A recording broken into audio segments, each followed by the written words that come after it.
जब उसको पता चल गया कि वो ख़त्म हो गया है तो वो उसने अपना वहाँ से ट्रांसफ़र करवा लिया और वो किसी और जगह में चला गया, कहीं और जॉब करने के लिए चला गया। जी हाँ दोस्तों, राधे राधे, आदाब, सत श्री अकाल, नमस्कार। आप सब लोगों का मेरे यूट्यूब चैनल पर बहुत ज़्यादा हार्दिक अभिनंदन है। आप सब लोग कैसे हो? आई होप दोस्तों आप लोग बहुत ही अच्छे से होंगे, राजी खुशी से होंगे। बता दें कि हमारे यूट्यूब चैनल का नाम है डेली न्यू क्राइम स्टोरी, जहाँ पे आपको क्राइम की कहानियाँ लगातार सुनने के लिए मिलती हैं, देखने के लिए मिलती हैं। तो दोस्तों आज की कहानी है हमारे उत्तर प्रदेश की। आपने बिल्कुल सही सुना, आज की कहानी जो है वो है हमारे उत्तर प्रदेश की गाज़ियाबाद की। तो उम्मीद करती हूँ कि दोस्तों आप सब लोग पूरी कहानी सुनेंगे ताकि आपको पता चल सके। ये कहानी जो है वो उत्तर प्रदेश के गाज़ियाबाद के प्रहलादगढ़ी नामक जगह की है।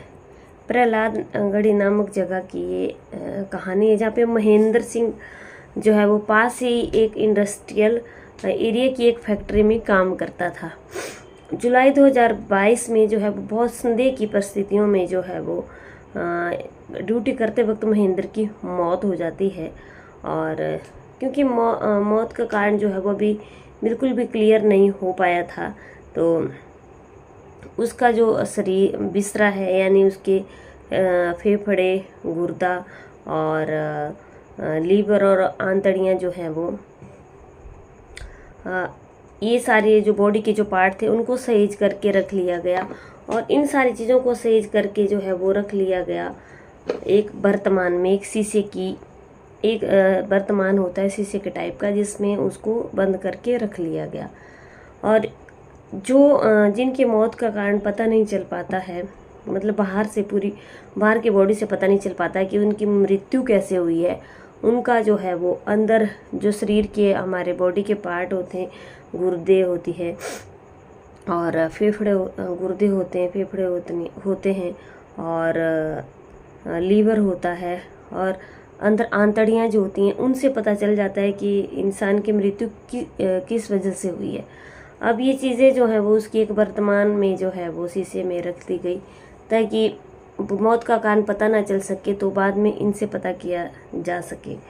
तो क्या होता है कि जैसे जैसे इन चीज़ों को प्रिजर्व करके जो है वो रख दिया गया।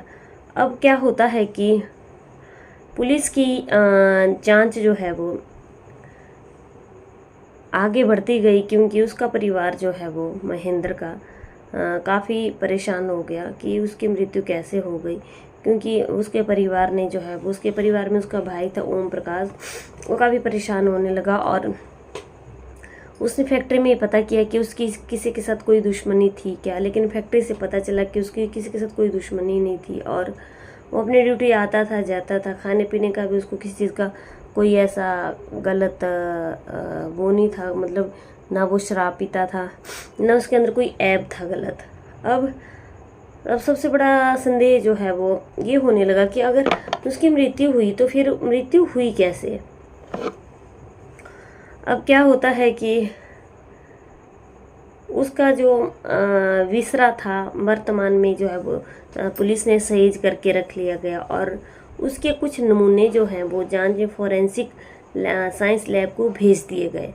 अब उसकी कार्यवाही में जो काफ़ी वक्त निकल गया और निकलते निकलते पूरा 1 साल हो गया। और जब महेंद्र का जो परिवार है वो भी अपनी ज़िंदगी में, रोज़मर्रा की ज़िंदगी में जैसे जैसे वक्त आगे बढ़ता गया, वो सब लोग बिज़ी हो गए और उसका जो केस था वो वैसे ही दब करके रह गया। अब एक दिन क्या होता है कि जो उसका भाई ओम प्रकाश होता है, वो उसका ख्याल आया कि उसकी मौत जो है वो एक अनसुलझी गुत्थी जो है वो बन करके रह गई। लेकिन उसके भाई के दिमाग में ये बातें बार बार कचोट करने लगी कि उसका न किसके साथ कोई दुश्मनी थी और अगर उसकी मृत्यु हुई तो फिर कैसे हुई। और अब अपने भाई की मृत्यु का पता करने के लिए वो पुलिस स्टेशन जाता है, जहाँ पे जो है वो उन्होंने पुलिस की रिपोर्ट लिखवाई थी। तो शुरू में तो पुलिस वालों ने ये सारी चीज़ों के लिए टाल मटोल करती, मगर महेंद्र का भाई जो था वो ओम प्रकाश, वो पुलिस को बिसरा की रिपोर्ट दिखाने के लिए जिद करने लगा। अब पुलिस वालों ने जो उनके पास जो फाइलें थी वो खंगालनी शुरू कर दी। आखिरकार साल भर पहले महेंद्र की बिसरा रिपोर्ट उन्हें मिल गई, मगर उस रिपोर्ट को पुलिस वालों ने गौर से देखा तो पता चला कि उनकी आंखें जो थी वो रिपोर्ट को देख करके फटी की फटी रह गई। रिपोर्ट में ये लिखा था कि उसकी मृत्यु जो है वो जहर से हुई है। अब पुलिस जो है वो हैरान हो जाती है कि ऐसा कैसे हो सकता है, और उसको किसने जहर दिया और उसका कत्ल किसने किया। अब क्या होता है कि बिसरा रिपोर्ट के अकॉर्डिंग उसकी मृत्यु जो है वो जहर देने से हुई थी। अब महेंद्र का भाई ओम प्रकाश जो है वो, उसके दिमाग में बहुत बातें आने लगती हैं कि उसका तो न किसी के साथ दोस्ती थी न किसी के साथ दुश्मनी थी, तो ऐसा क्या था। अब जो पुलिस वहाँ पे जाती है, जो फैक्ट्री में और लोग काम करने वाले होते हैं, तो वहाँ पे पता करती है, लेकिन वो लोग बोलते हैं कि उसके ना तो किसी के साथ दुश्मनी थी और वो लेकिन वो किसी बात को लेकर, किसी एक बात को लेकर बहुत परेशान था। उस रोज़ तो महेंद्र की तबीयत अचानक बिगड़ी और थोड़ी देर में उसकी मृत्यु जो है वो हो जाती है। ये सारी चीज़ें जो हैं वो वहाँ के जो स्टाफ था वो उनको बता रहा था। अब क्या होता है, अब ये जो है वो पुलिस को ये चीज़ें बहुत ज़्यादा परेशान करने लगी कि ऐसा कैसे हो सकता है कि उसकी मृत्यु कैसी जहर देने से कैसे हो गई हो।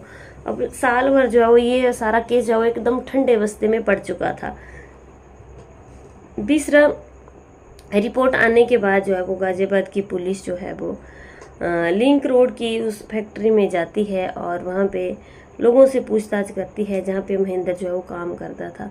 अब वहाँ पूछताछ में पता चला कि महेंद्र ने अपने साथ काम करने वाले एक शख्स धर्मेंद्र से फैक्ट्री से कुछ एडवांस में रुपए लिए थे, तो लेकिन अब वो जो पैसे जो हैं वो उसने उसको वापस नहीं किए थे और फैक्ट्री वालों को भी उसने वो रुपए जो है वापस नहीं किए थे। अब इन दोनों में जो है वो पैसों की वजह से जो है वो बहसबाजी होने लगती है और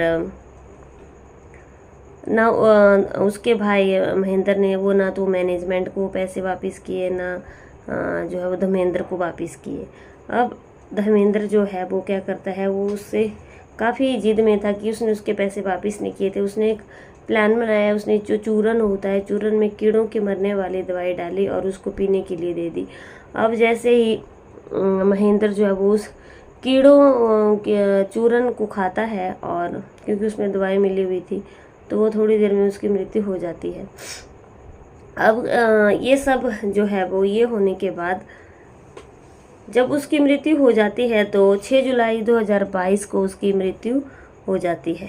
अब क्या होता है कि जो जिसने उसको दवाई खिलाई थी धर्मेंद्र, वो वहाँ से फैक्ट्री छोड़ करके कहीं और चला जाता है और अब उसके घर वालों को उसकी मृत्यु का पता चलता है। तारीखें पे तारीखें जो है वो मिलती गई, पूरा 1 साल हो गया लेकिन कुछ भी पता नहीं चला। अब लास्ट में जा कर के ये पता चला तो कि उसकी जो है वो जहर देने से मृत्यु हुई थी, तो वो बात सामने आ गई। अब पुलिस का मेन काम जो था वो था आरोपी जो धर्मेंद्र था उसको पकड़ना। अब क्या हुआ कि पुलिस जो है वो धर्मेंद्र का पता करती है कि वो कौन सी जगह में जॉब कर रहा है और कौन सी जगह में वो ड्यूटी करता है। अब उसकी जो भाई था ओम प्रकाश, उसने जो है वो शिकायत की और हत्या की धाराओं में केस जो है वो दर्ज कर धर्मेंद्र को जो है वो जिस जगह पे वो काम कर रहा था उसकी लोकेशन वगैरह सारी ट्रैक की गई और पुलिस ने उसको गिरफ्तार कर लिया। और ये जो है वो 6 जुलाई 2022 को उसकी महेंद्र की मौत हुई थी। और अगर पुलिस ने जो है वो धर्मेंद्र को अरेस्ट कर लिया, अगर उसके भाई ओम प्रकाश ने अगर इस बात को नहीं उठाया होता तो आज जो है वो महेंद्र का जो केस है वो फाइलों के नीचे ही दब करके रह जाता।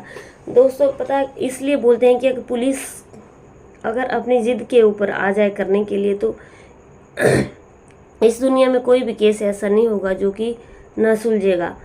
और अगर पुलिस अपना काम जो है वो ढंग से करे तो सारे केस जो है वो सुलझाए जा सकते हैं। और बताओ ये काम है सिर्फ पुलिस का, जो कि पुलिस को अपनी पूरी ईमानदारी से करना चाहिए और उम्मीद करती हूँ दोस्तों इस कहानी से आप लोगों को क्या सीख मिली। इस कहानी से हमें ये सीख मिली कि अगर कहीं पर ऐसा कुछ केस हो जाए तो पुलिस के पीछे लग कर के रहना चाहिए, वरना ये केस जो है वो एक बार दब जाते हैं तो पता नहीं चलता है। अब महेंद्र का भी कुछ पता नहीं चलता कि उसकी मृत्यु कैसे हुई थी, जो आरोपी था उसको भी सज़ा नहीं मिलती। अब कम से कम उसके घर वालों को पता तो चल गया कि आखिर उसकी मृत्यु कैसे हुई थी और किसने उसकी मृत्यु करवाई थी। उम्मीद करती हूँ दोस्तों आप लोगों को मेरी कहानी अच्छी लगी लाइक शेयर कमेंट ज़रूर करना। अगर चैनल पर पहली बार आए हो तो चैनल को दोस्तों सब्सक्राइब ज़रूर कर देना, बेल आइकन को दबा करके ऑल पे क्लिक ज़रूर करना, ताकि आपके पास मेरी हर वीडियो की नोटिफिकेशन जो है वो मिलती रहे। मैं आप लोगों के लिए ऐसी नई रोज़ अपराधों से भरी कहानियाँ, रोचक कहानियाँ लेकर के आती हूँ जो कि हमारे देश दुनिया में घटित हुई होती हैं। और अगर हमसे सुनाती बार कोई भूल हुई होगी तो अपने दोस्त, अपनी बहन, अपनी बेटी समझ करके हमें माफ़ कर देना। कल की कहानी में दोस्तों आपसे हम फिर से मिलते हैं, तब तक बने रहिए मेरे चैनल पे। जय हिंद, जय भारत।